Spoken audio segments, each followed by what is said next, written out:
Hey guys, tonight we journey back thousands of years to the banks of the Nile, to a civilization known for pyramids, pharaohs and gods that watched your every move. But behind the gold masks and grand temples lies a much harsher reality.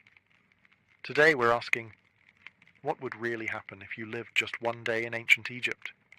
Because let me tell you, the sun isn't the only thing that will roast you alive. So before you get comfortable, take a moment to like the video and subscribe, but only if you genuinely enjoy what I do here, and let me know in the comments where you're tuning in from and what time it is for you. It's always fascinating to see who's joining us from around the world. Now, dim the lights, maybe turn on a fan for that soft background hum, and let's ease into tonight's journey together. Welcome to ancient Egypt, land of pyramids, gods, and relentless ultraviolet violence. Before you even open your eyes, the sun is already blasting through your reed hut, like it's auditioning for the role of unforgiving sky god. There are no curtains, no shades, and certainly no air conditioning. Just the raw, unforgiving heat of the desert, baking everything, including you, by breakfast. You're lying on a straw mat with a linen sheet that's more suggestion than protection. The Nile breeze you were promised in all those travel documentaries? Yeah, it's gone. Probably died sometime around 2800 BC. By the time you stumble outside, the temperature is already flirting with 90 degrees Fahrenheit, or around 32 Celsius, and it's not even mid-morning. The sun doesn't just shine in ancient Egypt. It attacks. Your linen tunic. Useless. It's like wearing tissue paper in a sauna. And don't even think about sunscreen. There's no aloe vera, no SPF 50, not even a floppy hat with a logo from a beach resort. Ancient Egyptians did have protective oils, but unless you're wealthy or work in a temple, you're not getting any of it. Your best option? Smear yourself with mud or crocodile dung, which apparently might keep you from turning into a human torch. Emphasis on might. By midday, the stones under your feet are hot enough to cook lentils. Shade is a luxury. Trees are rare. You might get a little relief hiding behind a mud brick wall, but even that wall is sweating by now. You, on the other hand, look like someone threw you into a clay oven and forgot to set a timer. And you better not complain. Ra, the sun god, is watching.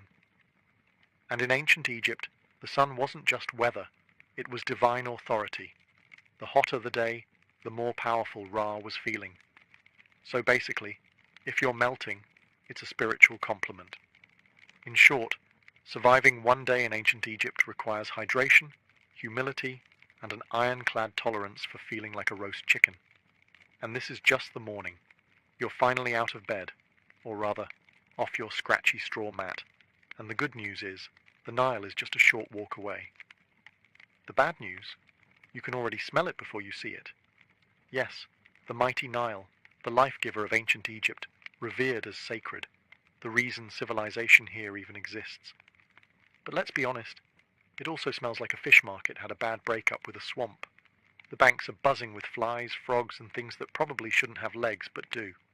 Still, this is where you bathe. Soap hasn't been invented yet, and even if it had, you couldn't afford it. Instead, you lather yourself in the freshest cleansing technology of the day, sand. That's right, exfoliation the Egyptian way. Just rub yourself down with coarse grains and call it skincare. It's like nature's sandpaper, but less effective. Washing clothes, also done in the Nile, and by washing, we mean pounding them against rocks, while praying that a crocodile doesn't mistake your laundry for a tasty midday snack. Oh, and just to make things more fun, let's not forget the occasional sewage runoff from upstream. Remember, people, livestock, and the occasional funeral boat all share this river, and yet, somehow, this is considered clean. You scrub, rinse, and emerge feeling slightly less sticky and only moderately more worried about leeches. If you're a city dweller in Memphis or Thebes, you might be lucky enough to use a public basin or cistern, but for everyone else, it's Nile or nothing, and don't expect privacy. This is a public bathing space, shared by families, neighbours, livestock, and the odd ibis pecking around your ankles like it pays rent. Water jars are filled and balanced on heads, carried back to your mud brick house before the midday heat turns the clay into toast.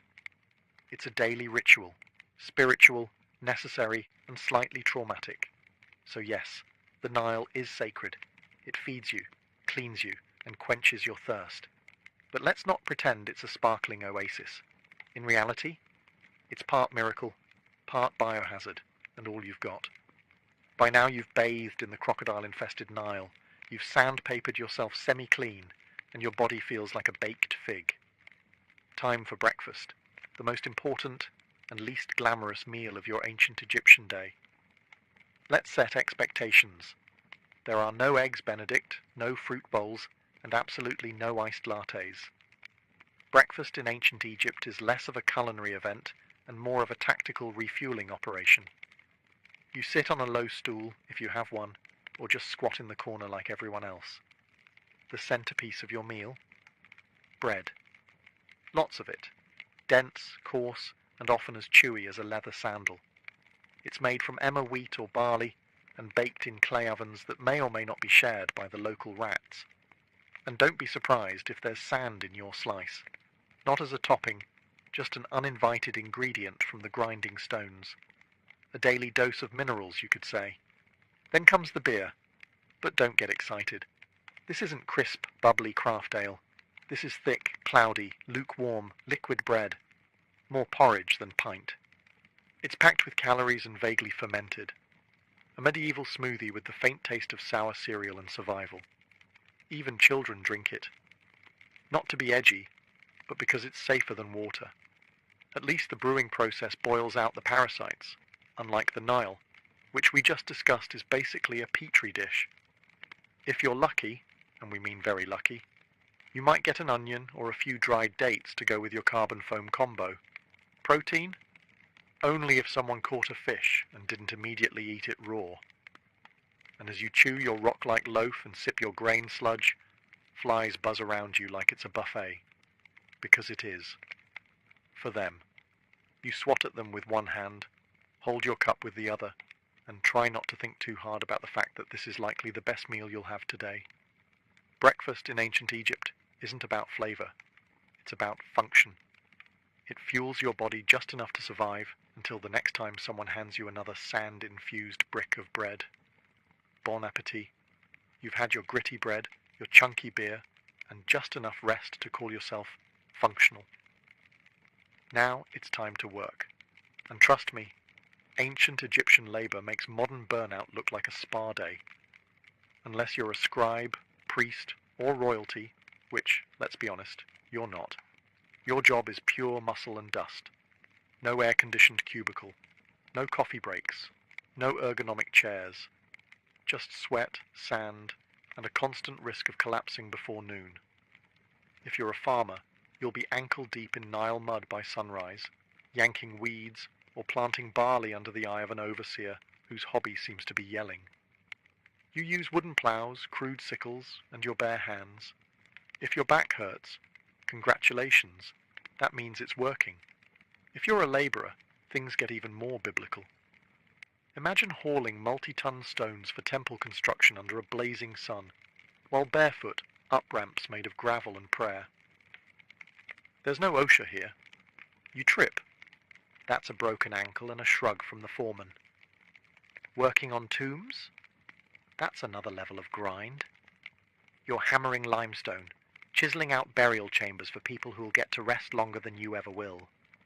And if you mess up a pharaoh's tomb, let's just say job security might involve a sealed chamber and a curse. And if you're a woman, you're not off the hook. Domestic work is also physical labor, grinding grain, hauling water, weaving linen, caring for kids, and still helping in the fields. Your break is when the baby naps, for 7 minutes. While you prepare dinner, you eat on the go. You wipe sweat with your tunic. You keep moving, because slowing down means falling behind. And falling behind means someone else gets your grain quota and you get the blame. There's no clocking out. The sun is your supervisor. When it finally sinks behind the horizon, you crawl home half alive, dust-caked, and dreaming of softer sandals and a less aggressive sun god. Work in ancient Egypt isn't just hard, it's endless.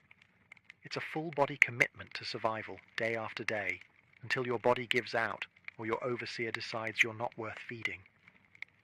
And that's not even the worst of it. After sweating your soul out in the fields or quarry, you might be tempted to grumble. Maybe something small. A little, "this job stinks," or "why am I doing this again?" Stop. Right there. Because in ancient Egypt, complaining isn't just frowned upon. It's potentially treason. Why? Because your boss isn't just a ruler. He's a literal god. The pharaoh isn't some guy who got elected or born into a lucky family. He's the human embodiment of Horus, son of Ra, chosen by the heavens to rule over Egypt and keep Ma'at, divine cosmic order, intact. In other words, if the river floods well this year, thank the pharaoh. If it doesn't, well, maybe you didn't pray hard enough.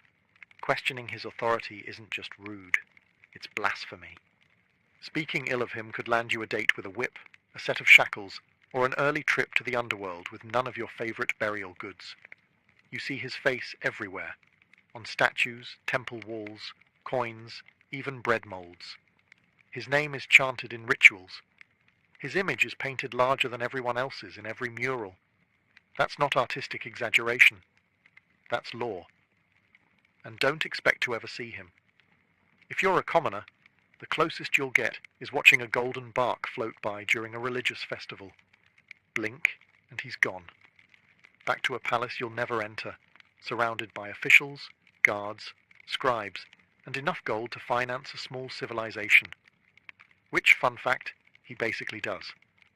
If you're lucky enough to work on a royal project, say, a tomb, a temple, or a statue the size of a mountain, you serve with divine joy. At least, that's what the state says. You say it too, because pretending you're honored to carve stone for 14 hours a day is safer than the alternative. And don't even think about rebellion. Pharaohs crush uprisings faster than you can say, dynasty. Just ask the last village that tried to withhold taxes. Oh wait, you can't. It no longer exists. So yes, the pharaoh is divine. And you're just lucky to be allowed to sweat in his name. Now get back to work. If you thought surviving under the sun was hard, just wait until you realize that in ancient Egypt, sand is your roommate, co-worker, seasoning, and mortal enemy. It's everywhere. In your clothes, in your bed, in your food. There is no escaping it. You could be working, praying, sleeping, or minding your own business in the market. And suddenly, a gust of hot wind sweeps by and turns your face into a grainy exfoliation experiment you didn't ask for. Let's start with the clothes. You wear linen. It's light, breathable, and about as effective at keeping sand out as a screen door is at holding back soup. It slides down your tunic, clings to your skin, and somehow finds its way into places you didn't know had creases. Eating? Good luck. Every loaf of bread is basically a sand trap. Since flour was ground between stone slabs, little bits of grit made their way into the dough. Egyptians didn't just eat their wheat. They ate their millstones too. It's why ancient dental remains are often worn flat like river rocks. Imagine chewing your breakfast while also filing your molars. Daily. And if you thought your house was a sand-free zone, think again. Your mud brick home has gaps, crevices, and windows with no glass. Perfect portals for wind-blown sand. Your floors are covered. Your cooking pots are full. Your bed is basically a sandpit disguised as furniture. Shoes? Optional at best. Most Egyptians walked barefoot, meaning you're always one step away from turning your feet into battered leather sandals. If you do have footwear, it's usually a basic pair of sandals made from reeds. Fashionable? Perhaps. Protective? Not remotely. Then there are sandstorms. Egypt's version of a slap from the gods. Sudden, swirling, blinding. One moment you're talking to a friend, the next you're spitting dust and feeling like someone dumped an entire beach into your eye sockets. Visibility drops to zero, and everyone around you turns into vaguely coughing silhouettes. In short, sand is the roommate who never leaves, the spice in every meal, and the silent enemy of your eyes, lungs, and dignity. It's not just the backdrop of your life, it's part of your body now. And no, you can't wash it off. You already tried, in the Nile, which is probably full of more sand. In ancient Egypt, religion isn't just a weekend activity. It's the operating system for everything. Your job, your diet, your hygiene routine, your bedtime rituals, all dictated by gods who seem to have very specific opinions. First, understand this. The gods are everywhere. Your town has temples to a dozen different deities, each responsible for some vital function. There's Ra, who pilots the sun across the sky like it's a divine Uber. Thoth, the ibis-headed god of wisdom, is in charge of scribes and moon calendars. Sobek, part crocodile, part nightmare fuel, guards the Nile. And Bastet, the cat goddess, basically runs public relations. Forget personal freedom. Your daily routine revolves around pleasing them. Wake up, thank Ra, spill some beer, apologize to Hathor, stub your toe, curse quietly, or risk attracting a spirit with a grudge.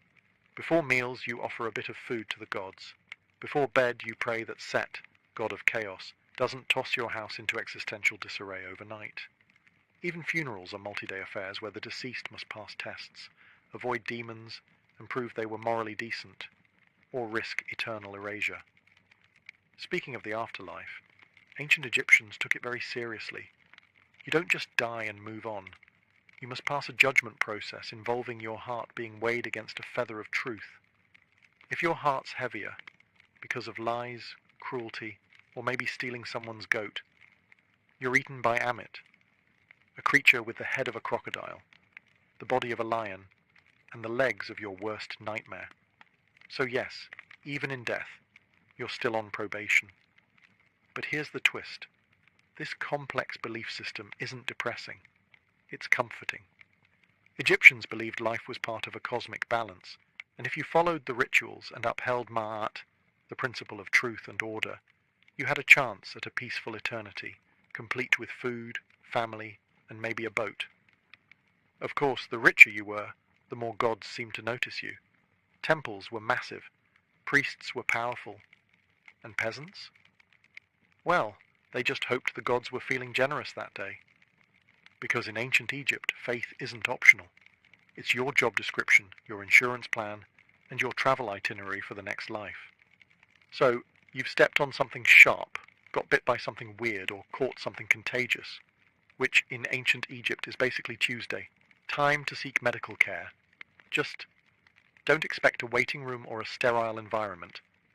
You're about to be healed with a combination of spells, herbs, and sheer optimism. First, you'll be taken to a doctor. And to be fair, they were some of the most advanced in the ancient world. They had surgical tools, medical texts, and a decent understanding of anatomy. But here's the catch. Science in ancient Egypt always came with a heavy dose of magic. You're given a poultice made of honey, mouldy bread, and crushed herbs. Honey actually is antibacterial, and mould has early penicillin properties. So it works? Sort of. But before applying it, the healer will chant a protective spell just to be safe, because you never know when your stomach cramps are actually the result of a spiteful ghost or an angry god. Have a headache? You might get a dose of crushed onions rubbed into your scalp while someone recites a hymn to Thoth. Got a cough? Let's smear cow dung mixed with dates on your chest and see what happens. Eye infection, time for a paste of lizard blood, ochre, and beer, plus a prayer to Horus. Surgery? It did happen, sometimes. Abscesses were drained, bones were set, and wounds were stitched with linen thread. But there's no anesthesia. Just a sharp knife and a friend to hold your shoulders down while you scream into a mud brick pillow. Dentistry? Not great. Remember all that sand in the bread? Your teeth are worn down by your 20s. If one gets infected, your options are 1. Live with it. 2. Die from it. Or 3. Have it pulled with something resembling pliers made by a blacksmith with low standards. And let's not forget the amulets. Whether you're giving birth, getting stitched up, or just sneezing too loud, A good doctor/priest will probably hang a charm around your neck, just in case the real issue is an invisible serpent spirit curled around your spleen. So yes, Egyptian medicine had its moments, but mostly, you'd better believe in the gods, because your band-aid is literally a prayer. Here's a plot twist most people don't expect. Ancient Egyptian women had more rights than many women in later civilizations. They could own property, run businesses, file for divorce, and even take a man to court. Sounds progressive, right? But before you pack your bags for a time-traveling girl boss vacation, hold up. Because while the legal status might impress you, the day-to-day reality, not so glamorous. If you're a woman in ancient Egypt, you probably wake up before sunrise. You're grinding grain by hand, using a giant flat stone that chews through both wheat and your spine. Then it's off to haul water from the Nile, cook breakfast, care for children, manage the household, feed animals, and if needed, help in the fields. You're a one-woman workforce in linen. There's no me time, no spa days, and definitely no maternity leave. Childbirth is risky and painful. Midwives are helpful, sure, but there are no epidurals, no disinfectant, and no push playlists featuring relaxing harps. You give birth in a hot room with incense, prayers, and hopefully, not too much bleeding. Let's talk fashion. Linen dresses are light and breathable, but there's no underwear and no shoes. The sun scorches your skin, the sand grinds into everything, and the bugs think you're an all-you-can-eat buffet. Want makeup? Great. Egyptian women did wear cosmetics, but it's lead-based and applied with sticks that look suspiciously like toothpicks. Now, if you're lucky enough to be born into a wealthy family, things are better.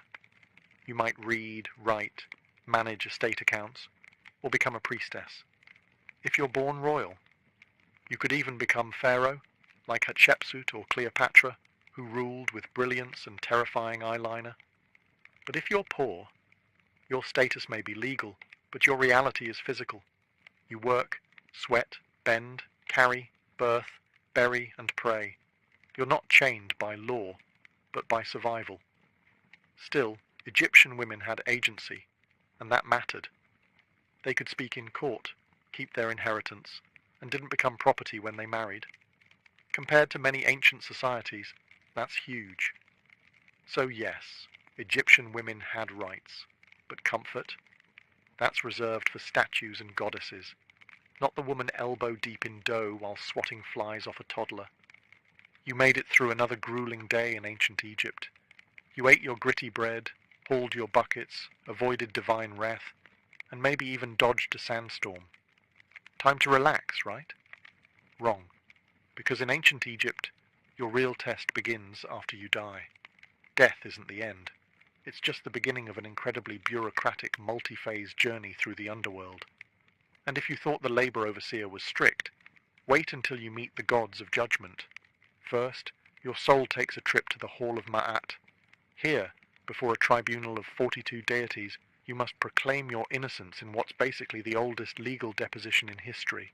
You say things like, I did not steal. I did not lie. I did not covet my neighbour's donkey. All while hoping the gods buy it. Then comes the heart test, literally. Your heart, believed to be the seat of the soul, is placed on a scale opposite the feather of Ma'at, the symbol of truth, justice, and balance. If your heart is heavier than the feather, well, that means you've lived a wicked life. Enter Amit, part lion, part crocodile, part hippo, all terrifying. She doesn't arrest you, she doesn't fine you. She eats your soul, destroying it forever. No afterlife, no second chances, just eternal non-existence, which, in a culture obsessed with eternity, is the ultimate punishment. And it gets better. You can doom yourself not just by actions, but by words.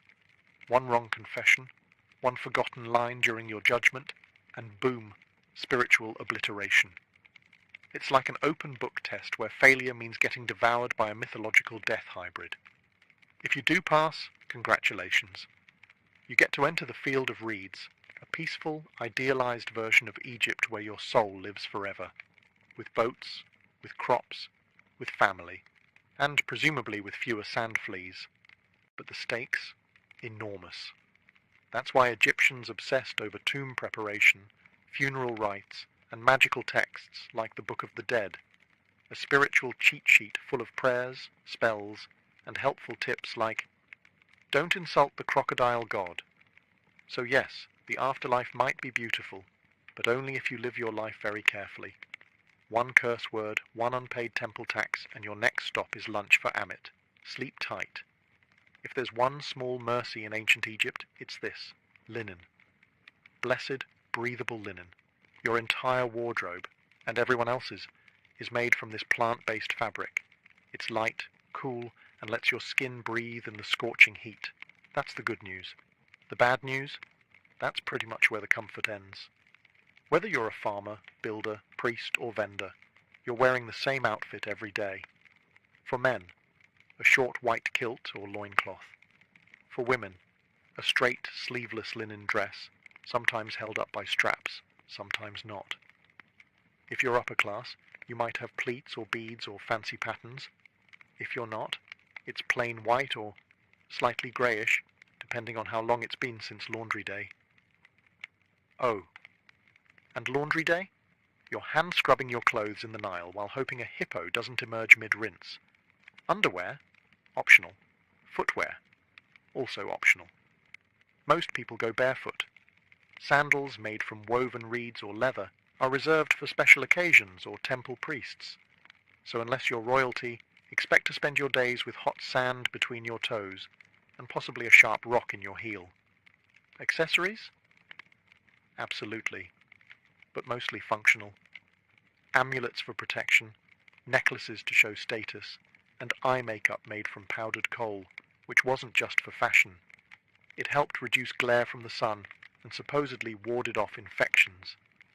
Yes, even eyeliner had a job in ancient Egypt. But no matter how well you dress, the bugs don't care. Flies, gnats, mosquitoes. They treat your airy outfit as an invitation. You're walking through the day swatting constantly, rubbing on perfumed oils, and praying that your linen doesn't stick to you like a wet curtain the moment the sun reaches full strength. And of course your outfit doesn't change with the seasons, because Egypt doesn't really have seasons, just hot and slightly less hot. So your linen ensemble is basically your year-round uniform, whether it's 110 degrees or a chilly 70-degree evening.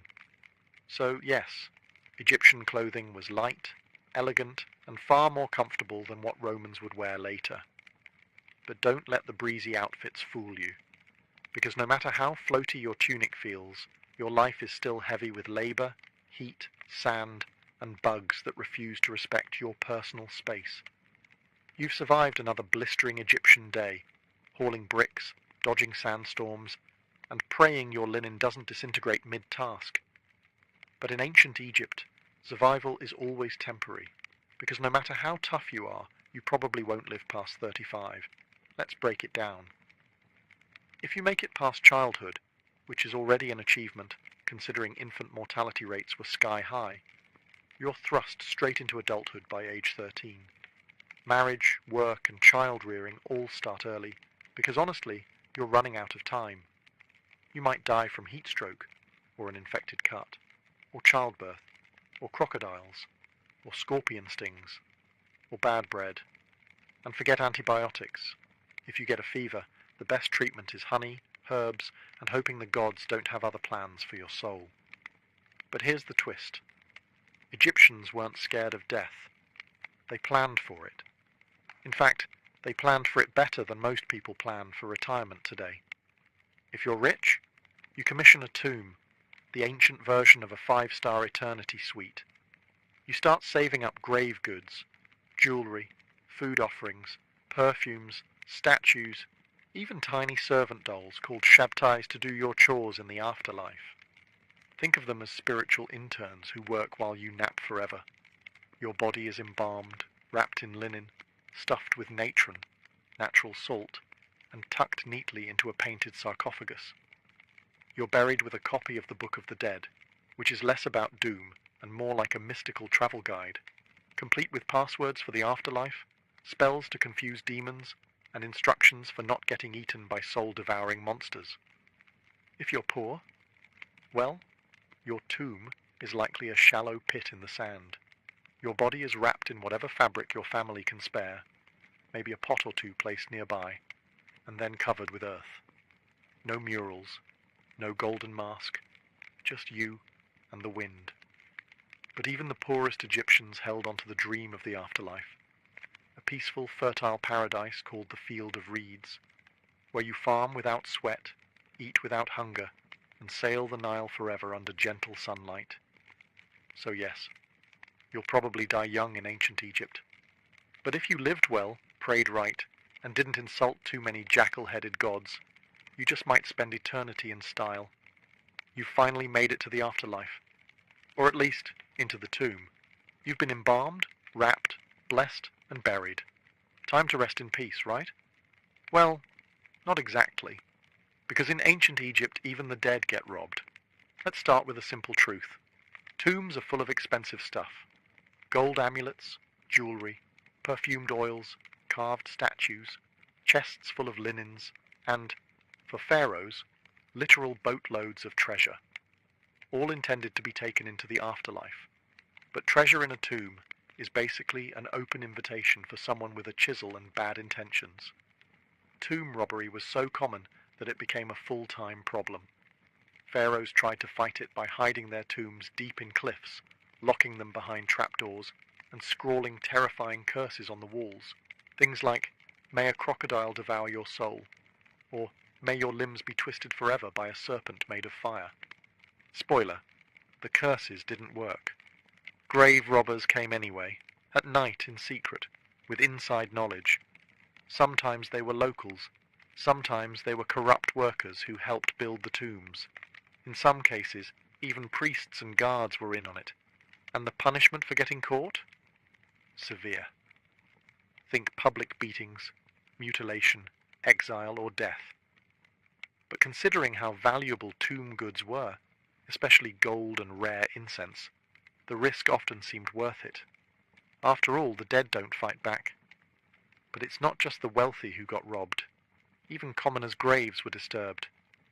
Poorer Egyptians might have been buried with a small pot of beer or a loaf of bread for the afterlife. That was still worth stealing.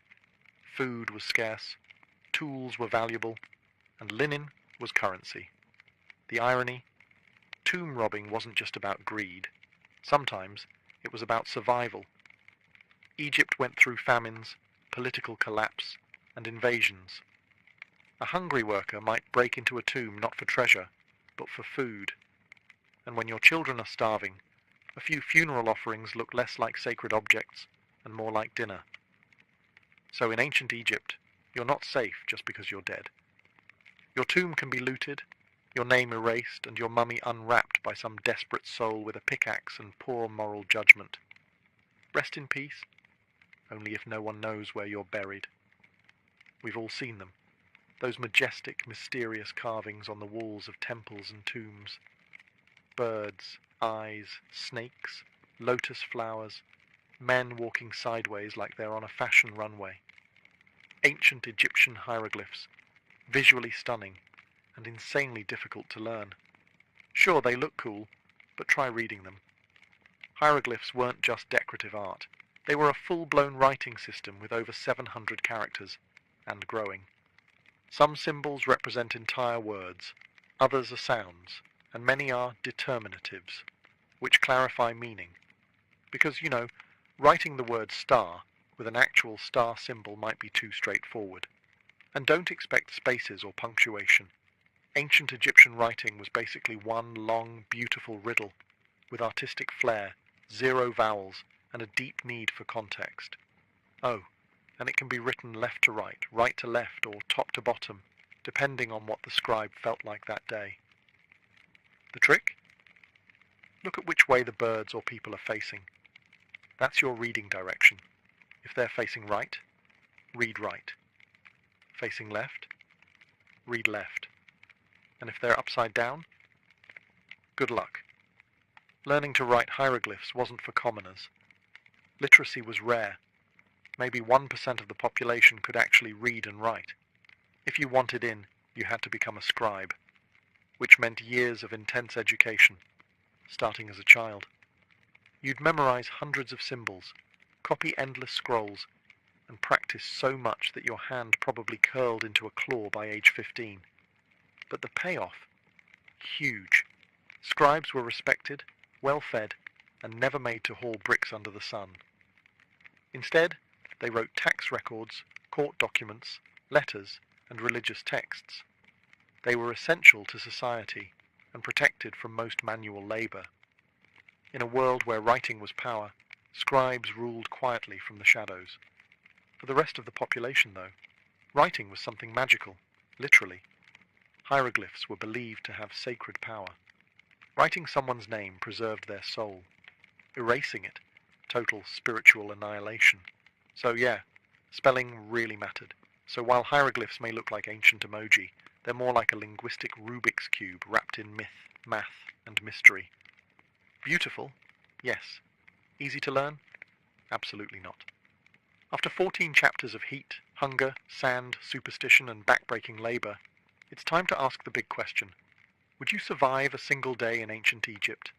Let's be honest. Probably not. Sure, it's easy to romanticize the ancient world. Golden tombs, lotus-scented air, graceful hieroglyphs, gods with animal heads, and a thing for order and beauty. But behind the iconic monuments and stunning art was a world of brutal realities that spared no one but the elite. Your average Egyptian day started with a dirt floor, a cloud of flies, and the knowledge that if you didn't work, you didn't eat. You walked barefoot on blazing sand, hauled water, cooked over open fires, lived shoulder to shoulder with bugs, smoke, and livestock. You worried about disease, divine punishment, and whether a snake might slither into your sleeping mat. You had no toothpaste, no medicine, no retirement plan. And if you were lucky, maybe 2 changes of linen. You served a god-king who could take your land with a decree, a climate that cooked your skin by noon, and a religion that required you to pass a literal divine test after death just to get into the good version of the afterlife. Let's also not forget the things you didn't have. No antibiotics, no sunscreen, no privacy, no plumbing, no painkillers, and no easy escape. Once you were born into your class, that was it. No promotions, no career changes, no finding yourself. You were either a scribe, a farmer, a laborer, a mother, a servant, or dead. And yet, for all this, the ancient Egyptians weren't miserable. They believed deeply in their gods, their purpose, and the beauty of life. They loved music, dance, food, family, and festivals. They joked, they painted. They imagined eternity with enough clarity to build stone monuments that still stand today. But for a modern person, without your air conditioning, your filtered water, your Advil, your sneakers, and your smartphone, you'd fold before the second sandstorm hit. So no, you wouldn't last a day in ancient Egypt. But that's okay, because they lasted thousands of years. And maybe, just maybe, that's why we still talk about them. In the heart of ancient Teotihuacan, one pyramid refuses to be forgotten. Its surface is adorned not with peaceful symbols of faith or gentle gods, but with snarling, open-mouthed stone serpents, dozens of them. They jut out from the temple's facade as if frozen in mid-strike, fangs bared, eyes wide. This is the temple of the feathered serpent, known to many as the temple of Quetzalcoatl. But unlike most temples that reach for the sky with reverence, this one feels different. It feels predatory. From the moment you approach it, there's an eerie sense that you're being watched. The stone serpent heads aren't mere decoration. They were warnings, symbols of divine wrath. And beneath their gaze, something horrific once unfolded. Excavations over the past few decades have revealed something that archaeologists didn't expect. Hidden beneath the temple's base were not just ceremonial offerings, but something far more disturbing, human remains. And not a handful. Over 200 bodies, many of them decapitated, hands bound behind their backs. Young men, warriors perhaps, buried in groups, ritual sacrifices arranged with mathematical precision. Some were buried with obsidian knives at their sides, others with necklaces made of human teeth, or jewelry crafted from jawbones. They weren't simply thrown into the ground, they were deliberately placed in positions of symbolic significance. It's clear, this was no mass grave. It was a message, a divine transaction carved into stone and sealed with blood. But what kind of belief system justifies such horror? Who demanded so many lives be taken, at once? The Temple of the Feathered Serpent wasn't just a religious building. It was a theatre of power, a place where rulers fused cosmology, warfare, and fear to maintain control over a city of more than 100,000 souls. And this ritual bloodletting may have been the cost of keeping the cosmos in balance. As you stand before this temple today, gazing at those stone serpents, you're not just looking at art or architecture. You're looking into the eyes of a civilization that believed the gods needed blood, and that they had every right to deliver it. But who were these people? Who commanded such violence and vanished without a trace? The answer lies in the shadows of Teotihuacan. Before the mighty Aztec Empire, before the Maya carved their cosmic calendar into stone, there stood a city unlike any other in the ancient Americas, Teotihuacan. Its name, given by the later Aztecs, means the place where gods were born. And when you walk its immense avenue of the dead, flanked by pyramids that scrape the heavens, you start to understand why. At its height, around 100 to 250 CE, Teotihuacan was a sprawling metropolis of over 100,000 people, making it one of the largest cities in the world at the time, rivaling ancient Rome, Alexandria, and Chang'an in size and influence. It was a city meticulously planned. Wide boulevards, gridded streets, apartment compounds housing extended families, multi-story structures made from volcanic stone. And at the center of it all, 3 massive pyramids. The Pyramid of the Moon, the Pyramid of the Sun, and the Temple of the Feathered Serpent. But here's what makes Teotihuacan different. No one knows who built it. Seriously. To this day, we don't know the name of the people who constructed this place. We don't even know what they called themselves. There are no written records, no kings' names carved into stone. Teotihuacan seems to have been a society ruled not by a single monarch, but perhaps by a council, a theocracy, or something altogether foreign to our understanding of ancient power. And despite this anonymity, their influence was colossal. Evidence of Teotihuacan's power has been found hundreds of miles away, from the Maya cities of Tikal and Copan to the distant Zapotec capital of Monte Alban. Obsidian blades, ceramic styles, murals, and even political meddling.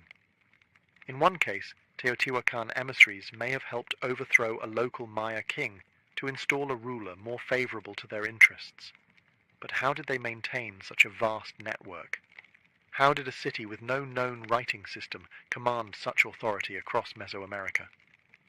The answer may lie in how they combined cosmic ideology with statecraft. Their temples were more than places of worship. They were tools of control, aligning perfectly with astronomical events, serving as theatres of ritual sacrifice, and reminding every citizen and every visitor that Teotihuacan was no ordinary city. It was the axis of the world, a sacred engine that kept time, fate, and blood flowing in sync. And at the heart of it all stood the Temple of the Feathered Serpent. To understand the temple, you must first understand the deity it was dedicated to, the Feathered Serpent. Known later by the Aztecs as Quetzalcoatl and to the Maya as Kukulkan, this figure is one of the most enigmatic gods in all of Mesoamerican mythology. But in Teotihuacan, centuries before the Aztecs rose to power, the Feathered Serpent was already a central, possibly supreme, divine force. But here's the paradox. What kind of god is both a serpent and a bird? Think about that. Serpents slither through the underworld. They shed their skin, symbolizing rebirth, duality, and death. Birds soar high in the sky, closer to the sun, representing freedom, divinity, and life-giving wind. To combine these two, earthbound and sky-dwelling, death and life, chaos and order, was to create something entirely cosmic, something terrifyingly powerful. The feathered serpent wasn't just a god, he was a bridge between worlds. On the facade of the temple, carved in deep relief, we see dozens of his images: goggle eyes, bared teeth, plumed headdresses. Some historians believe these represent the god himself. Others suggest they're warriors or priestly figures, adorned in divine regalia to signal their authority. Either way, they are everywhere. The temple is covered in these snake-bird hybrids, as if the structure itself breathes with divine presence. But the feathered serpent wasn't just a god of the heavens. He was intimately tied to sacrifice. Blood was the fuel that kept the cosmos in motion, and Quetzalcoatl, though later remembered as a gentle, civilizing deity, had a much darker role in Teotihuacan. He demanded offerings, and not just of maize or incense, but of life itself. In some myths, he descended into the underworld to retrieve the bones of the dead and create humankind. But to bring life from death, there had to be a trade. The gods sacrificed themselves for humanity, and humans, in return, were expected to do the same. The Temple of the Feathered Serpent wasn't just a monument to faith. It was a cosmic engine, designed to link the sky, the earth, and the underworld through ritual. Every stone, every serpent head, every buried victim fed into that system. Teotihuacan didn't just worship the feathered serpent, they embodied his logic, paradox, power, and blood. And the most disturbing truths were hidden beneath the surface. For centuries, the Temple of the Feathered Serpent stood silently, a weathered, imposing structure half swallowed by time. Locals whispered legends, scholars made guesses, but no one could have imagined what was buried beneath its layered stones until archaeologists broke through in the late 1980s and early 2000s. What they found wasn't just unexpected, it was unsettling. Hidden beneath the temple's foundations were a series of long sealed chambers and pits, each filled with carefully arranged human remains. These weren't the messy results of war or disease. These were deliberate sacrifices, systematic, ritualistic, cold. The victims, numbering over 200, were young men, many between 15 and 25. Some wore necklaces made of human jawbones. Others had their hands tied behind their backs. A few were decapitated. Obsidian knives, sharp and black as night, were scattered nearby, the unmistakable tools of ritual slaughter. And this is where it gets darker. The arrangement of the bodies followed geometric and symbolic patterns. They weren't buried randomly. They were placed in quadrants, cardinal directions, possibly to mirror the cosmos. Even the number of bodies mattered. It wasn't just about death. It was about meaningful death. Offerings surrounded the victims: jaguar bones, serpents, exotic shells from the distant Gulf Coast, figurines, and obsidian blades that had never been used in battle. This wasn't punishment. It was a gift. These young men, most likely warriors, had been selected not to die in disgrace, but to die as part of something transcendent. To the Teotihuacanos, the very act of building a temple may have required human sacrifice. It was as if every stone had to be consecrated with blood, every layer raised only after an offering had been made. The deeper you dig, the more sacrifice you find. In one chamber, archaeologists discovered elaborate tunnels filled with mercury and mica, materials associated with the underworld. The floor glimmered like water. Was this a symbolic passage to the land of the dead? A mirror of the night sky? The more they excavated, the more it felt like the temple was not built on top of death, but constructed to encase it. The blood didn't stain the stone by accident. The stone was meant to hold the blood, and all of it was for the gods. Look closer at the Temple of the Feathered Serpent, and you'll notice something strange, something unnerving. It doesn't just sit on the landscape, it aligns with the universe. Teotihuacan wasn't built randomly. The entire city was laid out along precise cosmic axes. Its central avenue of the dead runs at a 5-degree angle off true north. Not a mistake, but a deliberate shift, possibly to align with the setting of the Pleiades star cluster or the sun on specific ritual dates. The Temple of the Feathered Serpent sits directly along this avenue, locking it into a grand celestial blueprint. But why? What were they trying to align with? Archaeologists and archaeoastronomers have debated this for decades. Some suggest the temple lines up with the equinox sunrise. Others argue it connects to Venus, the planet most sacred to Mesoamerican civilizations, often associated with war, sacrifice, and rebirth. When Venus rose or set, wars were declared, offerings made, and temples activated with ritual fire. Even the temple's dimensions seem intentional. The repetition of the number 7, the number of visible planetary bodies, appears in its step platforms. There's symmetry, rhythm, and a stunning understanding of both earthly math and cosmic cycles, and beneath the surface, more clues. In 2003, archaeologists uncovered a tunnel beneath the temple. Not a crude passage, but a deliberately constructed subterranean world. The walls were once covered in powdered pyrite, a shimmering mineral that would have reflected light like starlight. Combined with mercury pools and mica-lined walls, the tunnel seemed designed to replicate the cosmos itself. To walk through it would be like travelling through the Milky Way, a symbolic journey to the underworld, or perhaps to rebirth. Was this temple not just a place of sacrifice, but a cosmic machine? A portal that aligned earth, sky, and the spirit realm? Some scholars believe Teotihuacano saw time as circular, not linear. Every ritual, every building, every sacrifice wasn't a one-time event. It was part of an eternal cycle. Death leading to renewal, sacrifice fueling rebirth.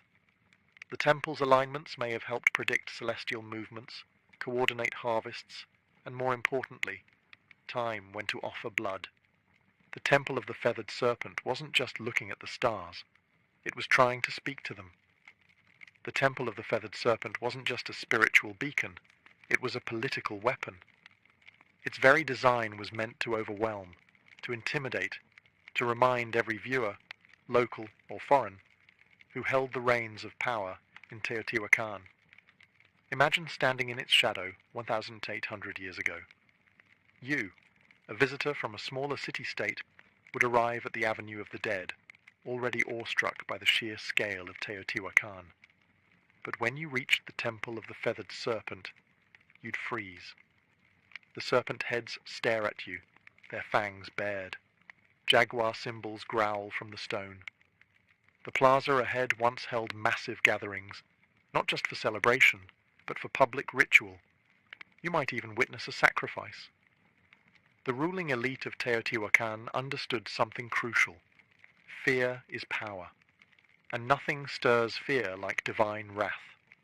By orchestrating ritual executions in broad daylight, surrounded by cosmic symbols and death imagery, they sent a clear message. The gods are with us, and we are not afraid to feed them.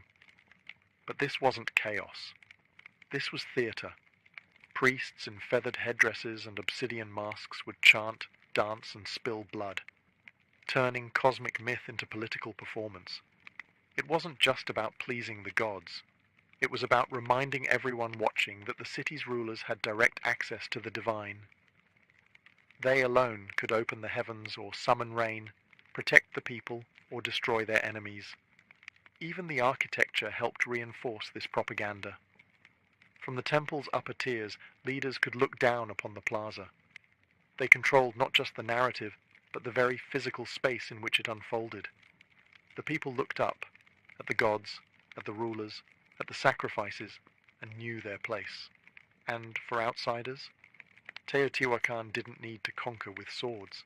It conquered with symbols. Visiting dignitaries would carry home tales of awe and terror.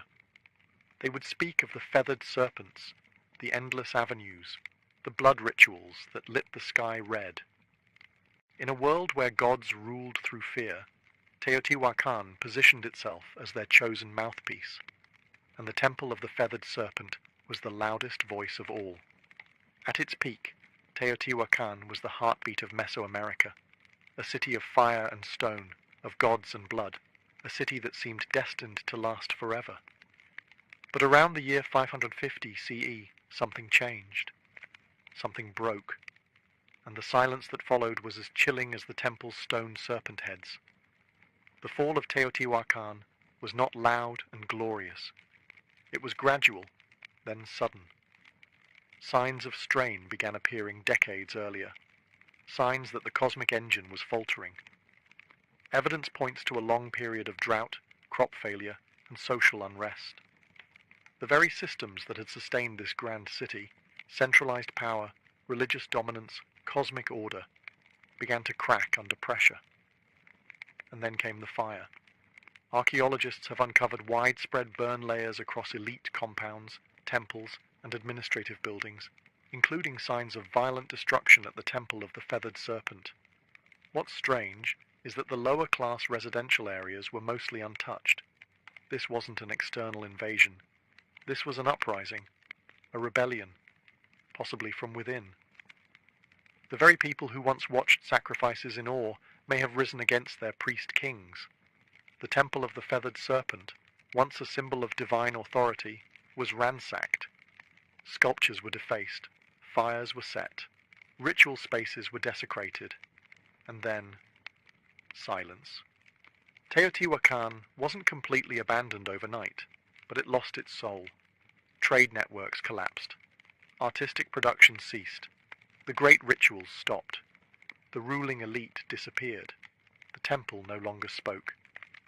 And yet, the mystery only deepened. Because while the city faded, its memory endured. Centuries later, the Aztecs arrived in the Valley of Mexico and stumbled upon its ruins. They were awestruck. They believed gods had built this place. They named it Teotihuacan, the place where gods were born. They built their own myths around its pyramids, revering it as sacred ground, even as they had no idea who its original builders were. To them, the Temple of the Feathered Serpent was not a ruin. It was a relic of divine truth. But the irony remains. The most powerful city of its time, built on cosmic order and blood, vanished without a written word, without a final record, leaving behind only stone and questions. The gods, it seemed, had gone quiet. For over 1,000 years, the Temple of the Feathered Serpent lay buried beneath layers of dust, volcanic ash, and silence. Locals avoided it. Farmers tilled around it, and the world forgot it, until the modern age of archaeology arrived and cracked open the secrets buried within its heart. In the early 20th century, Mexican archaeologists began excavating Teotihuacan. What they found was astonishing, a perfectly engineered city far older than the Aztecs. But it wasn't until the 1980s and 2000s that the temple itself began to yield its most intimate and most chilling revelations. One of the most dramatic discoveries came in 2011, when researchers uncovered a sealed tunnel beneath the Temple of the Feathered Serpent. It had been deliberately closed off nearly 1,800 years earlier, as if to prevent anyone from entering ever again. After years of excavation, scientists unearthed a cosmic corridor, a symbolic underworld lined with pyrite to mimic a starlit sky, pools of liquid mercury, and thousands of ritual objects, jade statues, rubber balls, obsidian blades, and even carved wooden masks. It felt less like a tomb, and more like a message. Why would the ancient builders go to such lengths? What were they trying to preserve, or hide? Some experts believe the tunnel was used in initiation rituals. Others suggest it symbolized the creation of the world, a mythological womb where gods were born, where kings were made, where divine order was negotiated between humans and the cosmos. The mercury, once thought to be only toxic, may have represented water, or the fluid veil between worlds. And among all these glittering fragments was one persistent whisper. The feathered serpent still lingered, not just as a myth, but as a presence, in murals, in carvings, in the geometry of the temple itself. The serpent hadn't disappeared. It had coiled inward, deep into the bones of the city, waiting to be rediscovered. And with each excavation, each uncovered jawbone or golden ornament, we draw a little closer to its message, one carved not in language, but in stone, sacrifice, and shadow. Modern science has given us X-rays, drones, and ground-penetrating radar. But even with all our tools, one truth remains. The temple still keeps secrets. Today, the Temple of the Feathered Serpent stands as a haunting monument, not just to a civilization long gone, but to a way of thinking that merged power, cosmos, and death into one unbreakable system. Tourists snap photos. Children run past the stone serpent heads, but the ground beneath their feet is soaked in 1,000 untold stories and over 200 known human sacrifices. And still, the temple endures.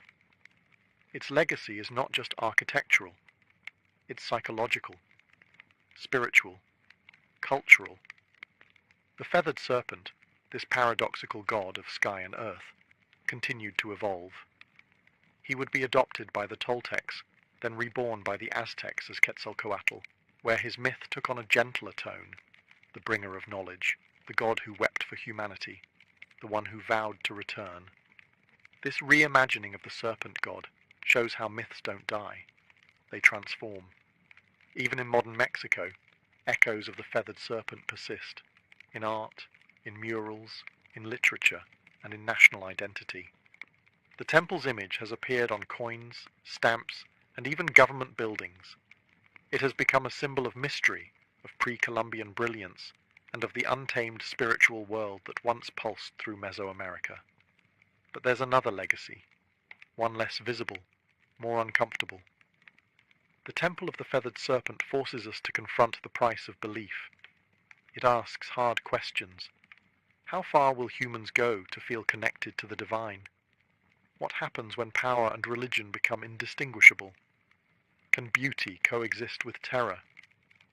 In many ways, the temple isn't just a historical site. It's a mirror, a reflection of us, our fascination with life after death, our hunger for meaning, our capacity to build monuments of staggering beauty and to stain them with blood. The temple teaches us that greatness comes with shadows, that civilizations can soar to impossible heights while burying their secrets beneath the stones. And maybe that's why we keep returning, not just to visit, but to understand. Because deep down, we know the serpent is still watching, not to strike, but to remind. Remind us of what we once were, and what we still might be. Before we spoke in words, we spoke in rhythm. Tens of thousands of years ago, long before the invention of writing, even before the birth of language itself, early humans began to create something that could only be described as sound with intention. Not speech, not melody, but rhythm. A hand slapping hollow bark, a stick tapping a stone, a foot stomping earth in time. Somewhere in that ancient repetition, something magical emerged, the first drum beat. It wasn't called music, it wasn't called anything, but it felt like something, like communication, like movement, like emotion taking form. Anthropologists have uncovered evidence of primitive percussion instruments dating back over 30,000 years. These were likely made from natural materials, tree trunks, hollowed out gourds, stretched animal hides. Nothing fancy, nothing preserved, but these rudimentary drums were not toys or idle distractions. They served real purposes, to warn, to summon, to connect. Imagine a tribe scattered across a dense forest. One beat from a distant drum, and others knew, danger is coming. Or a celebration has begun, or the gods are listening. The earliest drums weren't just tools, they were extensions of the human body. A heartbeat externalized, a pulse that could be felt across a valley. Drumming wasn't something you watched or listened to. It was something you participated in together, around fires, under stars, in caves where echoes made the air itself vibrate. These ancient rhythms became a language of emotion, joy, grief, warning, hope, all expressed not in syllables or symbols, but in patterned sound. Before the first flutes were carved, before string instruments were dreamed of, the drum was already alive, anchoring us in time, giving shape to ritual, and uniting individuals into tribes. In that way, the drum became humanity's first instrument, and perhaps its first form of collective identity. No matter where on earth people lived, they created something to strike, something to beat, something to mark the moment, because even when we had no words, we had rhythm, and that rhythm was everything. In the cradle of early human civilization, drums were not just instruments, they were sacred voices. Every tribe, every culture, every corner of the earth developed its own rhythm. But the purpose was nearly universal, to commune with the unseen. In Africa, where some of the world's earliest drums emerged, rhythm was deeply intertwined with life, death, and ancestry. The djembe, carved from a single tree and wrapped in goatskin, was believed to contain three spirits: that of the tree it was carved from, the animal whose skin gave it voice, and the craftsman who brought it to life. Played in circles, the djembe didn't just accompany rituals, it was the ritual. Then there were the talking drums, capable of mimicking human speech through pitch and tone. In West Africa, these drums carried messages across miles, relaying news, warnings, births, and deaths from one village to the next. Long before the telephone, humans were already drumming their messages through the landscape. Across the oceans, Native American tribes treated the drum as a living entity. It was the heartbeat of Mother Earth, played in ceremonies to honor ancestors, summon healing, or guide the souls of the dead. The large powwow drum, played by a circle of drummers, was both a musical and spiritual engine, a communal pulse that aligned humans with nature and spirit. In Australia, the Aboriginal people used clapsticks and percussive stomps in the sacred Dreamtime, a mythic era of creation. In the Arctic, Inuit shamans struck frame drums to enter trance states, seeking visions or communicating with spirits during long, dark winters. These weren't performances. These were acts of survival, healing, storytelling, and connection. To drum was to remember. To drum was to belong. And always, it was communal. Drums brought people together into sacred circles, synchronizing hearts and intentions. No sheet music, no stage, just bodies moving, hands striking, souls stirring, all unified by rhythm. It didn't matter where on earth you stood. If you heard a drum in the distance, you knew. Something sacred was happening. Something that words alone could never express. From sacred circles to bloody battlefields, the drum has always spoken. Sometimes with comfort, and sometimes with command. As human societies evolved into kingdoms and empires, drums transformed into tools of domination, instruments of order, and weapons of fear. The earliest armies didn't have radios or megaphones. They had drums. In ancient China, massive drums called bo were struck to coordinate troops across vast terrains. With a single resonant boom, commanders could signal a charge, retreat, or flanking maneuver. These drums weren't just loud, they were strategic. Each rhythm meant something specific, and trained soldiers knew how to listen, even through the chaos of battle. In Mesopotamia, temple drums were used to announce rulers and summon the public. But in times of conflict, they echoed through city walls, terrifying enemies with a deep, relentless thunder. It wasn't just percussion, it was psychological warfare.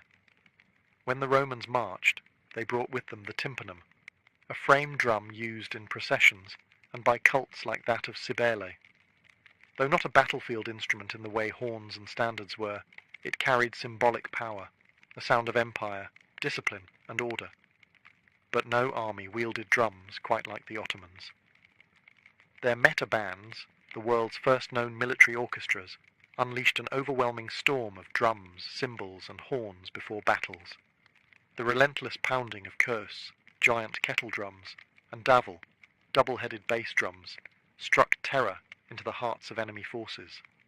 Some European accounts describe soldiers freezing in panic before even seeing the Ottomans, paralyzed by sound. Drums also enforced power off the battlefield.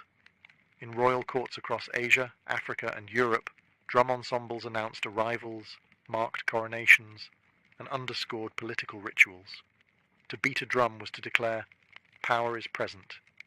Even enslaved people in the Americas used drums as tools of resistance. On plantations, rhythmic communication kept culture alive and helped orchestrate secret rebellions. The drum, even under oppression, refused to be silenced. So whether it signaled divine right, military discipline, or raw fear, the drum has always carried a message. This is who rules, this is who marches, and this is the rhythm of power. As civilizations branched out across continents, so too did their rhythms, evolving in form, purpose, and philosophy. In the East, drums became tools of precision, spirituality, and ceremony. In the West, they leaned into military power and eventually orchestral grandeur. Two worlds, two paths, one heartbeat. In India, the drum became a sacred instrument of divine language. The tabla, with its crisp tones and fluid grace, was used in classical music and devotional performances, but it was more than accompaniment. It was conversation. Each stroke had a name, a meaning, a syllabic identity. Indian drumming wasn't just percussive. It was spoken poetry, trained over decades. The tabla player was not just a musician, he was a linguist of rhythm. In Japan, the taiko drum emerged as a ceremonial giant. Played in Shinto rituals, theatre, and war, taiko required not just technical skill, but physical discipline. The drummers moved with martial precision, their stances grounded like warriors. In festivals, the booming taiko echoed through mountain valleys, believed to drive away evil spirits and call the gods down to earth. Meanwhile, in Indonesia, the kendang drum led the hypnotic flows of gamelan orchestras, guiding dancers and musicians in sacred temple ceremonies. These rhythms were layered, interlocked, and celestial, a sonic reflection of cosmic harmony. Across the world, in Europe, drums had a different story. They were largely utilitarian during the medieval period, signalling soldiers, marking time, enforcing discipline. It wasn't until the Renaissance and Baroque eras that drums began to enter formal music. Even then, they were kept in the background, timpani thundering beneath royal fanfare or echoing in grand cathedrals. In this divergence, you see two philosophies. The East saw rhythm as art and spirit, something tied to breath, chant, and meditation. The West saw it as structure and force, a tool to rally, march, and measure. But both understood the drum's core power, to shape time, to dictate pace, to elevate ritual, to connect humans in ways that transcend language. East or West, sacred or strategic, the drum remained central, always listening, always speaking. From mountaintop temples to jungle clearings, from desert fires to candlelit cathedrals, drums have always had a place where the human meets the divine. Long before organized religion took root, rhythm was already a sacred language, a way to pray, to summon, to transcend. In Africa, drums were not just instruments, they were spiritual beings. In Yoruba traditions, for example, the batar drum was used to communicate with the orishas, gods and ancestral spirits. Drummers weren't performers, they were priests. The rhythms they played were encoded prayers, inviting the gods to descend and dance among the living. Each pattern had a purpose, each beat a direction. In Hinduism, the drum appears even in the hands of gods. The deity Shiva, in his form as Nataraja, dances the cosmic dance of creation and destruction with a small hourglass-shaped drum in hand, the damaru. Its beat represents the pulse of the universe itself. From silence to sound, from void to form, the drum is a divine heartbeat. In Buddhism, The ritual frame drum is used in monastic chants and meditation ceremonies. Its slow, soft strikes guide breath and awareness, acting like a metronome for the soul. It's not loud, it's not aggressive. It simply reminds the practitioner to return, again and again, to the present moment.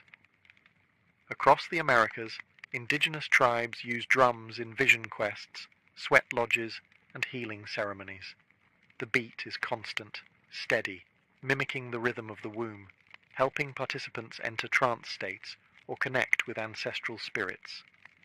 In these spaces, the drum doesn't just accompany prayer, it is the prayer. Even within Christianity, where rhythm was often subdued, the drum still found a sacred role.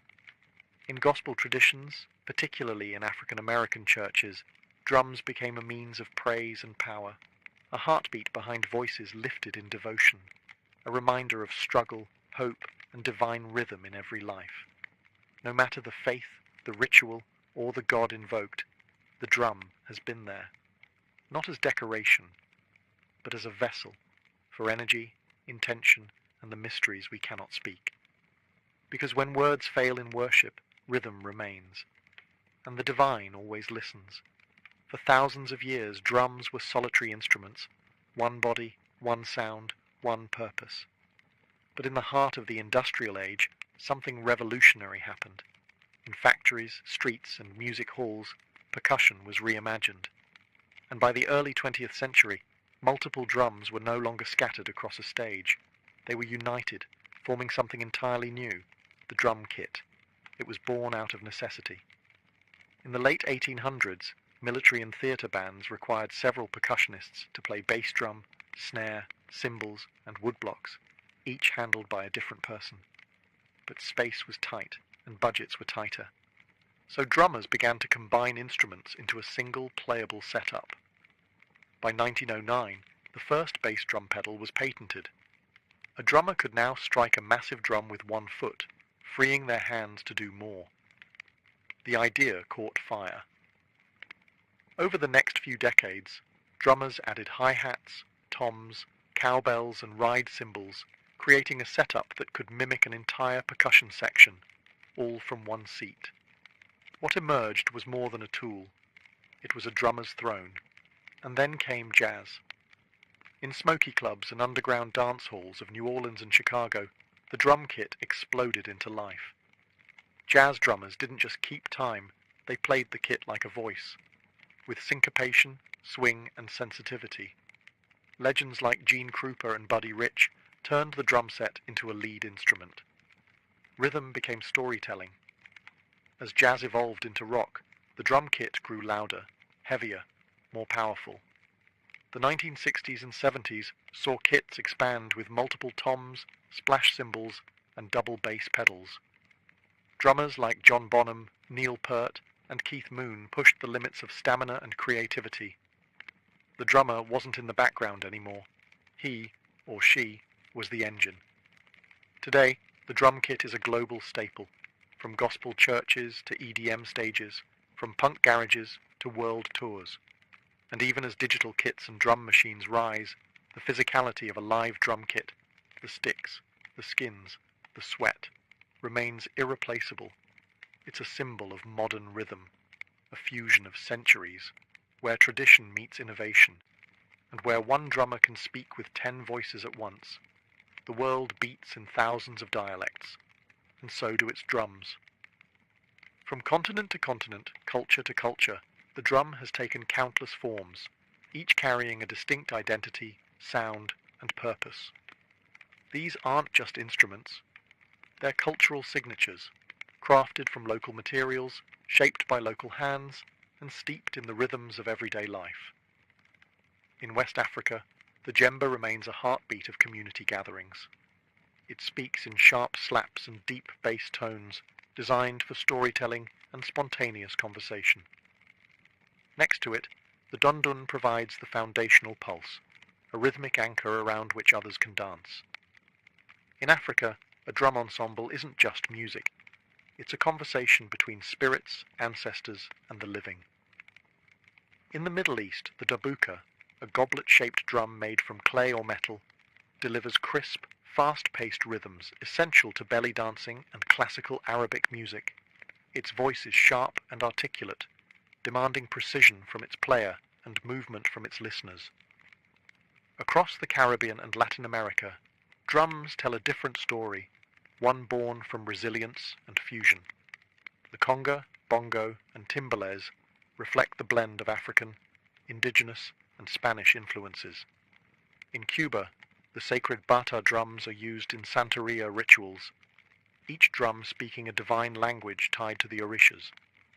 In Brazil, the thunder of surdo and cuica drive samba parades through the streets, infusing joy into protest, prayer, and carnival. In India, the mridangam and tabla dominate South and North Indian classical music, respectively. These drums are so precise, they are tuned to pitch, blurring the line between rhythm and melody. Each finger movement matters, each stroke carries centuries of tradition. Then there's the frame drum, one of the oldest in human history, appearing in everything from Persian daf to Irish bodhran, from shamanic tools to folk ensembles. Played with fingertips, mallets, or brushes, it's proof that even simplicity can be sacred. What unites them all? Purpose.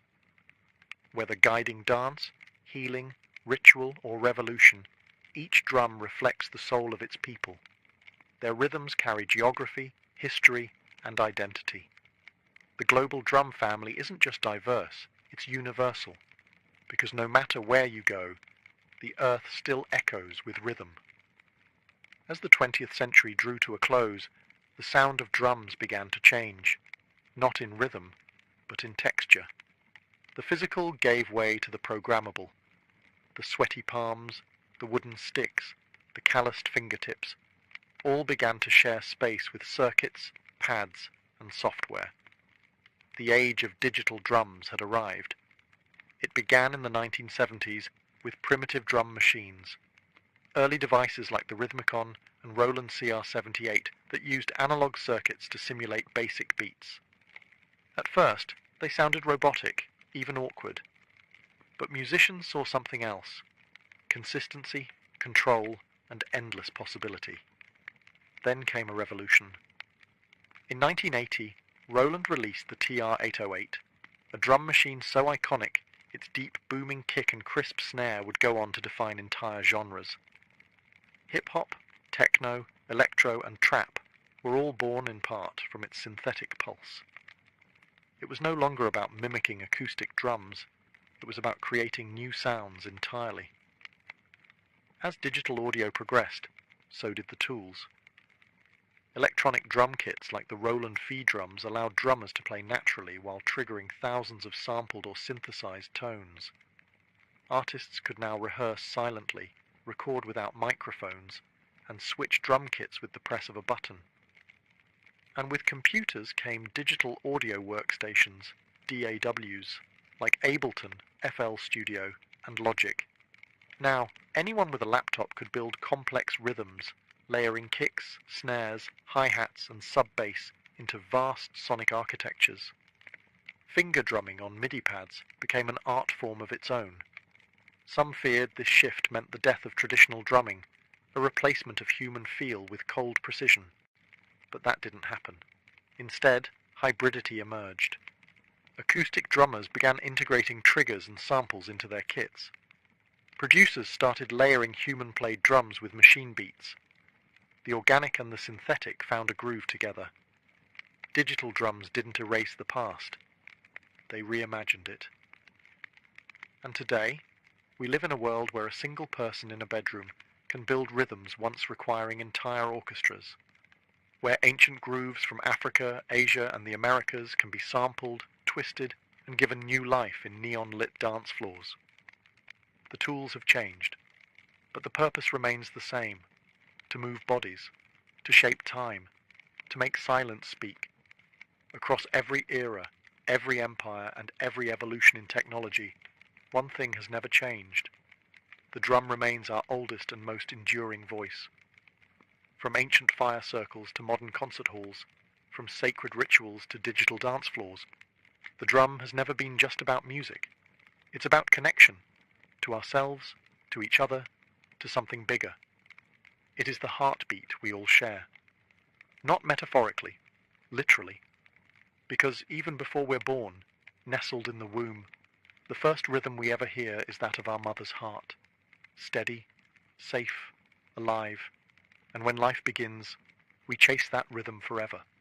The drum has been our companion through joy and war, through worship and protest. It has marched beside kings and risen with rebels.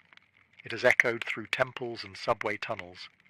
It speaks in every language, because it is a language, one that bypasses thought and speaks directly to the body, the bones, the blood. In moments of grief, we drum to mourn. In moments of ecstasy, we drum to celebrate. And in the quiet spaces in between, we drum to remember who we are. Today, percussion continues to evolve. You can find handpan street musicians weaving new age rhythms on city corners, indigenous communities preserving ancient drumming traditions against all odds, stadium drummers rallying crowds in unison, children banging pots and pans with instinctual joy. Even artificial intelligence is learning rhythm, but no algorithm can replicate the human soul behind a single imperfect beat. Because rhythm is not just counted, it's felt. And maybe that's why the drum has outlived empires and trends. Because deep down, we all crave the anchor of time, the shared pulse that tells us we are here, together now. No matter how advanced our instruments become, or how virtual our experiences grow, there will always be something profoundly grounding about skin on skin, stick on hide, hand on wood, a beat, a breath, a beginning. The drum is not a relic of the past. It is a reminder that we were always meant to move in rhythm, to listen, to feel, to play, and as long as humanity endures, the drum will never be silent. Before Manhattan became a forest of glass and steel, it was an island of shadows, not cast by towers, but by church steeples and sloping rooftops. In the early 1800s, the skyline barely existed. The city clung to the southern tip of the island, a dense sprawl of brick townhouses, timber-framed shops, and dirt-packed roads. Buildings rarely climbed beyond 5 or 6 stories, not because ambition was lacking, but because gravity had the final say. The taller the building, the more weight it carried, and with stone and brick, height came at a steep price. The walls had to be thicker at the bottom to support the upper levels, leaving less room inside and requiring enormous foundations. To build high was to build heavy, and heavy didn't make financial sense.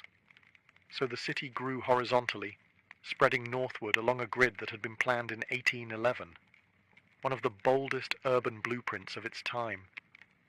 But underneath that grid, beneath the layers of cobblestone and soil, Manhattan held a secret weapon: bedrock. Deep, dense and unwavering, the granite spine that ran beneath the island would one day support some of the tallest structures in human history. But for now, it lay quiet, untouched, waiting. Life in early Manhattan was noisy but grounded. Commerce bustled in the harbour, ships lined the piers, and horses clattered through narrow streets. The economy grew, immigration surged, and the island swelled with energy. But still, the city hugged the ground. The sky remained untouched. The only real vertical statements were churches, Trinity Church being the most prominent.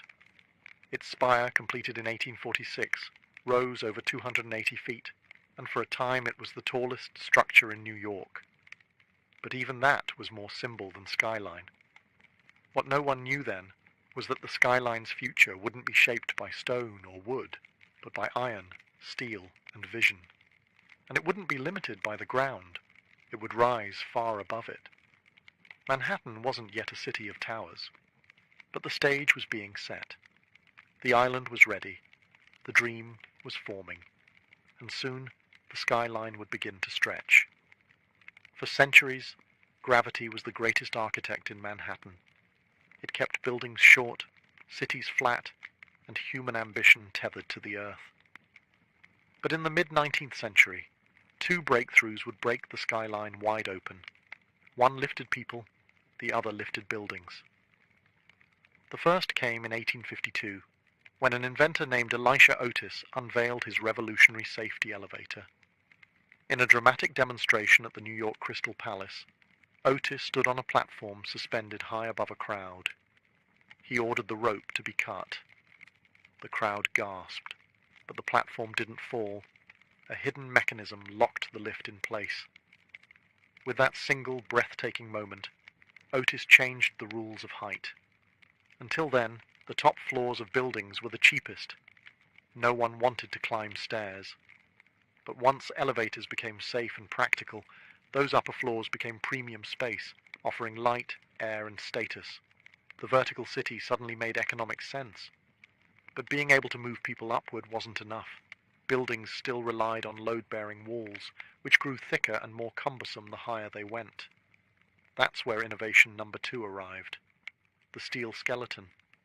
In the 1880s and 1890s, engineers began using steel frames to support the weight of buildings, allowing exterior walls to become thin curtains rather than heavy structural anchors.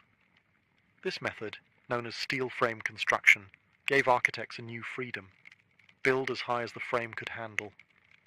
Suddenly, height was no longer a risk, it was a strategy.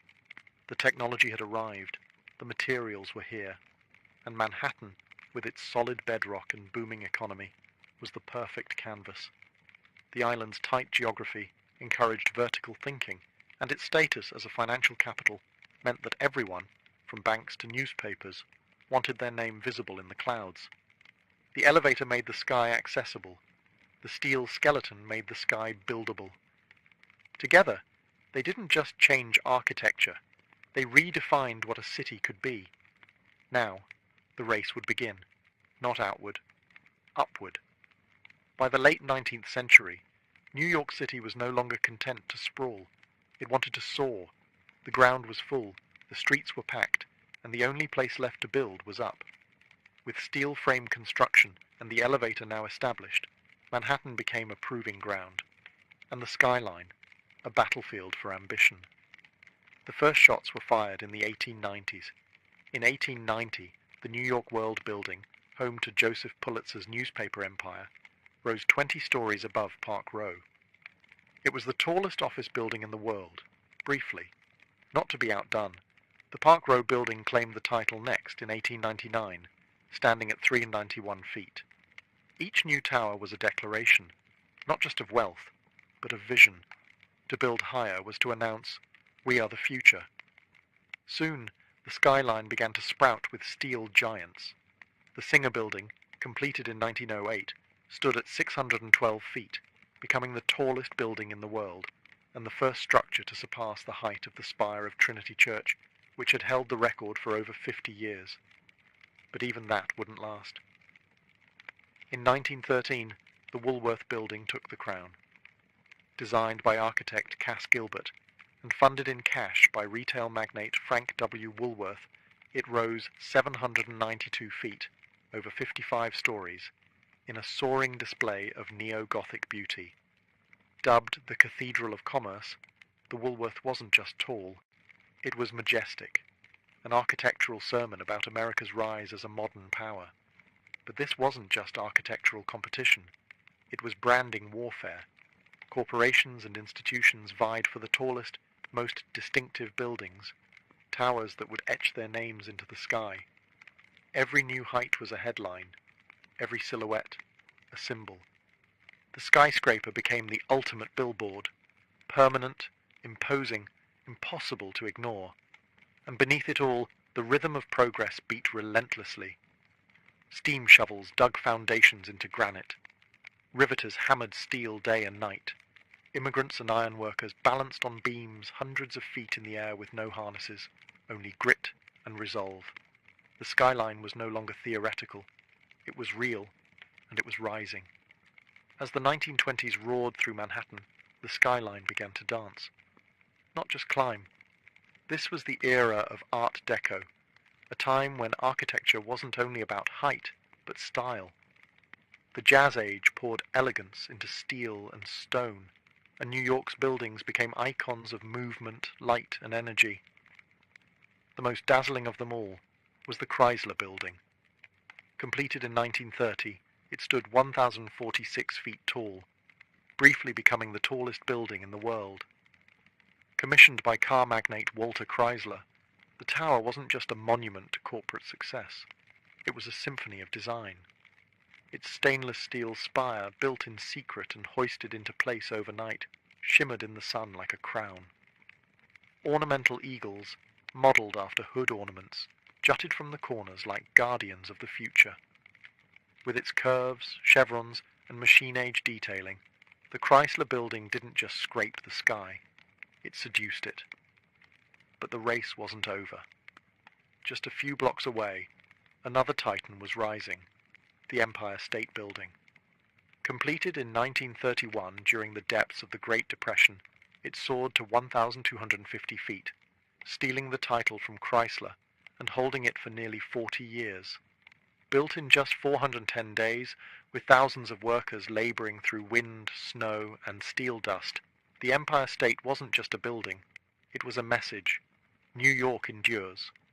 While much of the country struggled, Manhattan pushed upward, and its buildings mirrored the era's dual identity, elegant but aggressive, optimistic yet competitive. The Art Deco style captured the contradictions of the time, geometric but graceful, modern but steeped in myth. Towers weren't just functional, they were sculpted, glowing at night like beacons of possibility. And yet, beneath all that glitter, there was purpose. These skyscrapers were built by barons and moguls who wanted more than profit. They wanted legacy. A permanent place in the skyline, and in history. By the end of the 1930s, Manhattan's silhouette had taken shape. The city was no longer just a capital of finance. It was a cathedral of ambition, a skyline that didn't whisper progress, it shouted it. After World War II, Manhattan's skyline entered a new phase, one less ornamental, more corporate. The elegance of Art Deco gave way to glass, steel, and straight lines. America was now a global superpower, and New York was the front office of that empire. The skyline adapted accordingly, not with decorative spires, but with monuments of efficiency. In 1952, the United Nations headquarters rose on the East River, a bold, boxy glass tower flanked by low marble wings. It marked a shift in tone, global, diplomatic, futuristic. It wasn't just a building, it was an architectural statement about international order in the atomic age, and it set the tone for what would follow. Next came the Lever House in 1952, and the Seagram Building in 1958, both defining examples of the international style. These towers, with their curtain walls of reflective glass and steel frames, were minimalist by design, free of decoration, stripped of sentiment. They didn't look like cathedrals or castles. They looked like machines, precise, modern, and ruthlessly practical. The Seagram Building, designed by Ludwig Mies van der Rohe, was especially influential. Its bronze-tinted glass, uniform grid, and open plaza introduced a new kind of urban presence, not to impress with flourishes, but to project order, discipline, and power. This was corporate architecture at its peak, cold, beautiful, and authoritative. As businesses boomed, so did the skyline. Midtown became the hub for America's major corporations, banks, media companies, law firms. These new skyscrapers didn't compete for beauty. They competed for square footage, for location, and for presence on the horizon. Gone were the soaring spires and gargoyles. In their place stood mirrored monoliths, anonymous giants that reflected not just the clouds, but the ambitions of Wall Street. And yet, in their silence and simplicity, these towers spoke volumes. They told the story of a country obsessed with growth, precision, and modernity. They defined the corporate era, shaping the look and feel of cities across the globe. But even amid all this glass and steel, one thing remained true. The skyline was still a symbol. Only now it whispered power, rather than shouted beauty. By the late 1960s, New York was already a vertical masterpiece, but it still had room to dream bigger. That dream took shape at the southern tip of Manhattan, where a pair of identical towers would soon alter the skyline forever. They were bold, controversial, and unlike anything the world had ever seen. They were the twin towers of the World Trade Center. Conceived as a hub for global commerce, the World Trade Center project was overseen by the Port Authority of New York and New Jersey. Architect Minoru Yamasaki designed the buildings with a radical minimalist approach. Vertical lines, aluminum cladding, no setbacks. Each tower would rise over 1,160 feet, dwarfing every building before them. The ambition wasn't just architectural, it was ideological, a statement of global connectivity, a new temple for capitalism. Construction began in 1966. To make room, an entire neighborhood, Radio Row, was raised. The foundations required a revolutionary technique known as the slurry wall, allowing engineers to build deep into the soft riverbed while holding back the Hudson. It was one of the most challenging engineering feats of its time. When completed in 1973, the Twin Towers weren't universally loved. Some critics called them sterile or boxy. Others mourned the loss of the ornate towers of the past.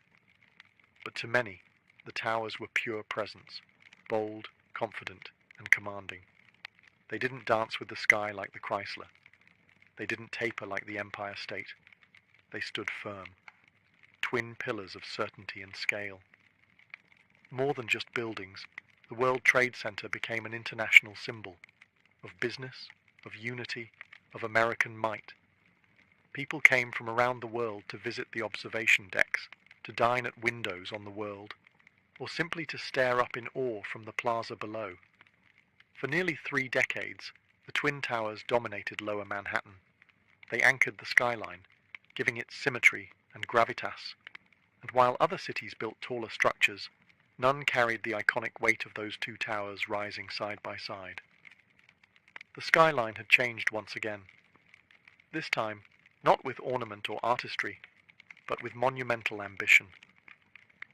On the morning of September 11, 2001, the Manhattan skyline changed forever, not by cranes or construction, but by violence and smoke.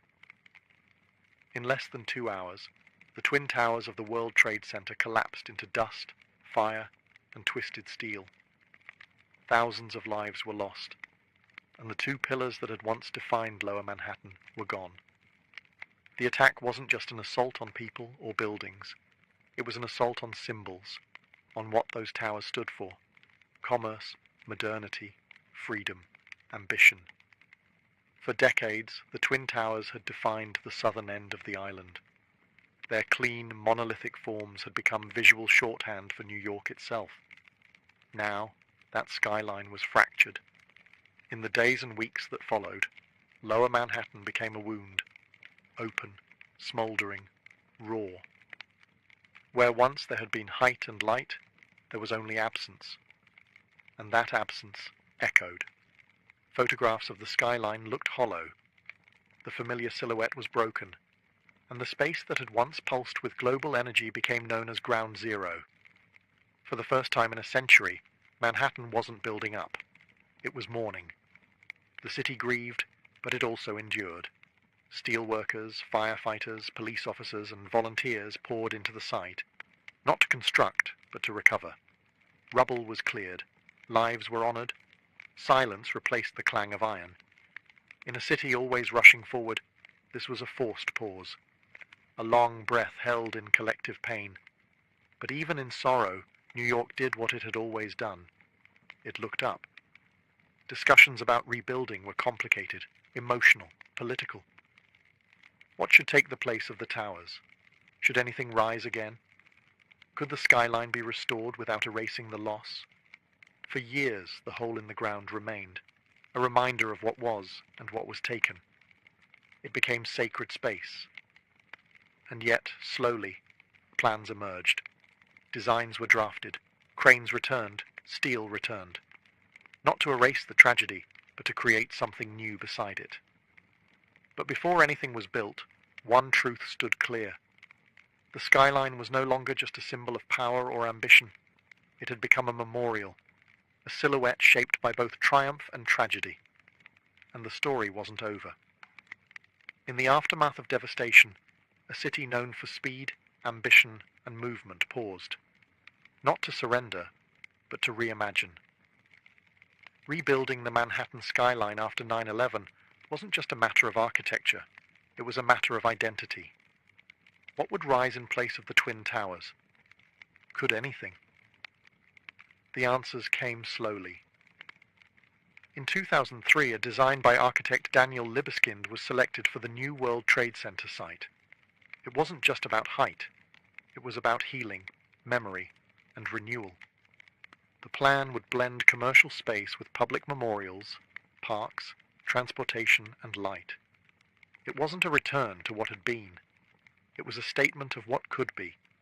At the heart of it all stood a new tower, One World Trade Center, originally called the Freedom Tower. Rising from the northwest corner of Ground Zero, it would become the tallest building in the Western Hemisphere at 1,776 feet, a number chosen to echo the year of America's independence. But this wasn't just about patriotism. It was about defiance, about reaching up, again, despite loss. Construction began in 2006, and in 2014, One World Trade Center opened its doors. Clad in shimmering glass and standing like a crystal obelisk, it didn't try to imitate the past. It offered something new, reflection, both literal and symbolic. The building changes with the sky, glowing, darkening, disappearing, depending on the light. It is presence without arrogance. Beside it, the 9/11 Memorial opened in 2011. Two deep voids where the original towers once stood, each with a continuous waterfall and the names of the fallen etched into bronze. It's not just part of the skyline, it's part of the city's soul. The new skyline took years to take shape. Other towers rose, 3 WTC, 4 WTC, and 7 WTC, each one sleek, modern, and purposeful. Together, they represent not just a city rebuilt, but a city transformed. New York didn't just replace what was lost, it evolved. It honored the past while building for the future. And in doing so, it reminded the world of something deeply American and deeply human. You can knock a city down, but you can't keep it from rising. Today, the Manhattan skyline is more than a collection of buildings. It is a living symbol of ambition, of resilience, of the American dream itself. No other silhouette in the world carries so much weight. It's etched into pop culture, history, and memory. You can draw it with 5 lines, and people will recognize it instantly. It tells a story of bold engineers and fearless ironworkers, of architects who imagined spires that pierced clouds, and of immigrants who crossed oceans to help build them. It speaks of risk, reward, and reinvention, the constant churn of New York itself. It has never been finished, and it never will be. The skyline is alive, always changing. In recent years, it's stretched even higher, but not in lower Manhattan. This time, the vertical race moved uptown. Along Billionaire's Row, super slender residential towers like 432 Park Avenue, Central Park Tower, and 111 West 57th Street now rise like needles above Midtown. These skyscrapers are feats of engineering, pencil-thin, wind-tested, and made for the ultra-wealthy. Critics call them sky-piercing expressions of inequality. Others see them as marvels of modern ambition. Meanwhile, in Hudson Yards, an entirely new neighborhood has appeared, with gleaming glass towers, public art, and corporate headquarters rising where rail yards once sprawled. The skyline now stretches farther west, evolving with the city's changing needs and ambitions. But even as it grows, the skyline holds its past tightly. The Empire State Building still glows at night, the Chrysler still gleams at sunrise, and One World Trade Center stands solemn and proud. The skyline remembers what came before, even as it reaches for what's next. More than any monument or statue, it is the skyline that defines New York, not just in form, but in meaning. It is a place where humanity dared to build upward, again and again, through booms, busts, wars, and wounds. A city of millions, reflected in steel and glass. It doesn't just mark where the city ends, it marks where dreams begin. Because in Manhattan, the sky has never been the limit, it's just the next floor.